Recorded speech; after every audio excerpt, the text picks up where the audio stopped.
Hi there, welcome back. So in this lecture I'm going to talk about Python data types. So before I begin, I would like to elaborate on the data types. So you might wonder, what does data type mean? So in computer science and in computer programming, a data type is an attribute of data which tells the compiler or the interpreter how computer programmers like ourselves intend to use data. Data type defines the operations that can be done on the data, the meaning of data, and the way values of that type can be stored. Well, have a look at this image.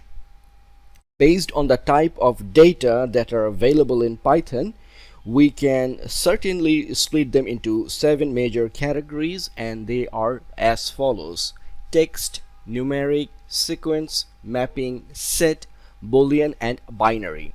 So starting from number 1, string falls into text, complex, float, and integer falls into numeric type, range, tuple, list falls into sequence, DICT or dictionary falls into mapping, frozen set falls into set type, bool falls into Boolean category, memory view, byte array, and byte falls into binary category. We're gonna learn about each data type in our upcoming lectures. I'm not gonna make this lecture too long. I'm gonna wrap this here. I hope this has been a good introduction of Python data types and hope you've learned some valuable lessons. See you in the next lecture. Thanks, bye.